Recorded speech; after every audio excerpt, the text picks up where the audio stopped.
Nigeria have always tried to justify and sweep under the carpet the genocide they committed in the eastern region, just because that a region said they wanted their freedom and you wanted their property.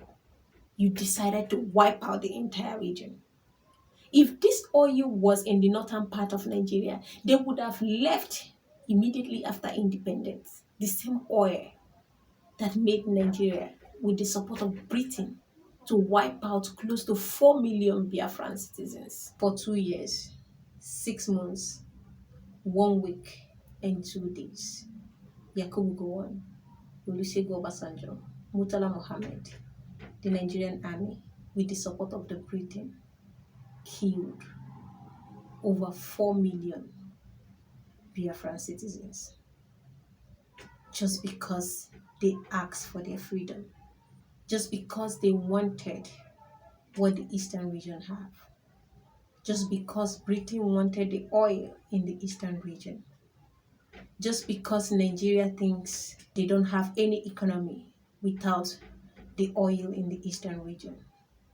So they must stay, or they will wipe out the entire generation as they have access to the oil. A genocide they don't want to talk about. A genocide they don't want the eastern region to remember. A genocide they want us to just sweep under the carpet. They closed down all the borders, the airways, naval ways, so that nothing gets to the eastern region. They defeated the eastern region not by ammunition, but with starvation. They starved millions of children to death, millions of adults to death, because they wanted what the eastern region have, because they wanted the oil that is in the land of the eastern region. And they painted this picture that we already have a working Nigeria, and one day Ojukwu just decided to declare the eastern region the Republic of Biafra, which is not the truth. What happened? What led to this decision? Were we actually practicing one Nigeria before he declared the eastern region the Republic of Biafra? Let's go back to 1964, 30th of December 1964, when Nigeria had their first post-independent election. Election that was supposed to happen in every part of Nigeria happened only in the northern region. And the Northern People's Congress won so many seats in the parliament as a result of this violence, as a result of this mago-mago. And they re-elected Sir Tafawa Balewa as the Prime Minister of Nigeria. Election did not happen in the eastern region. Election did not happen in the Midwest and some part of Lagos. But we already have a Prime Minister until 18th of March 1965. That's when they now carried out election in other parts of the country. We already elected a Prime Minister, and Britain was watching. They said nothing.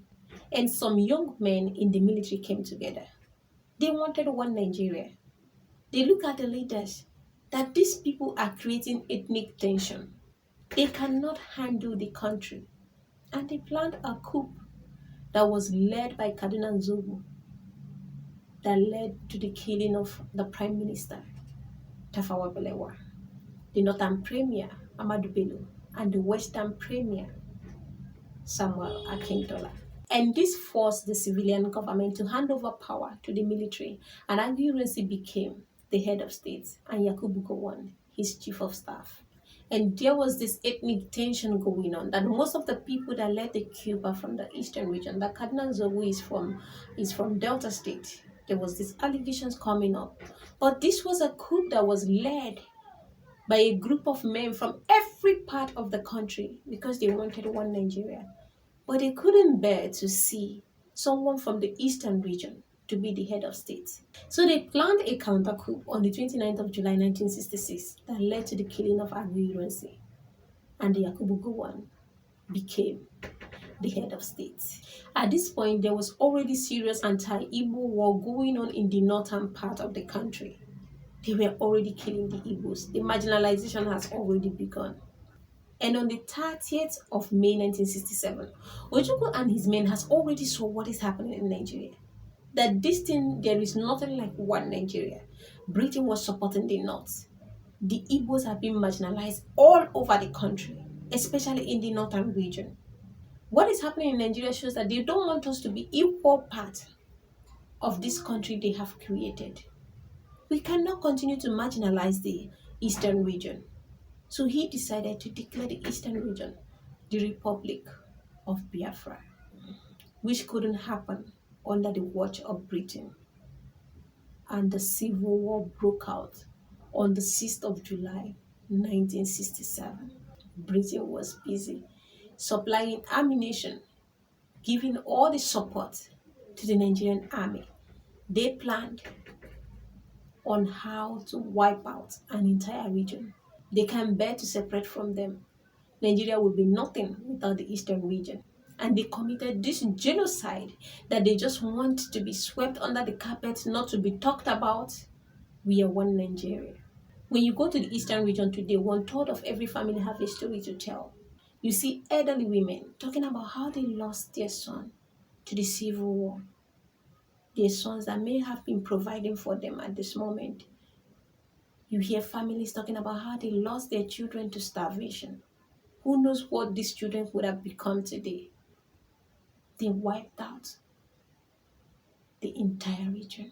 No wonder when Nigerian army planned that bloodless coup against Yakubu Gowon in 1975, when he was in Uganda, he fled to Britain, to his people, because they accepted him so much. He helped them. Together, they were able to wipe out the eastern region. And the same thing is still happening today in Nigeria. The marginalization still continued unto this date. That the Nigerian government does not want to see any man from the eastern region becomes the president of this nation. They have set it in a way that by voting, no Igbo man can be the head of this government. Go and check all the results of what has been happening in Nigeria. And you said we are one Nigeria. Every day they are marginalizing the Igbos. It's just that the Igbos, they are just blessed by nature. They left the Nigerian economy for you people. You still can do nothing without it. They are flourishing in their businesses. Whatever they do is prospering. You can't stand against the people of God. When I check my analytics, I notice that I have a lot of viewers that are 65 years and above. I would really appreciate if you can drop your comments on what happened during the Civil War, because you witnessed the Civil War. You witnessed the genocide that happened in this eastern region, so that we can learn from it. I am only speaking based on research, interviews, history, but you witnessed this genocide. You witnessed this wickedness. You witnessed what Nigeria, with the support of Britain, did to the eastern region.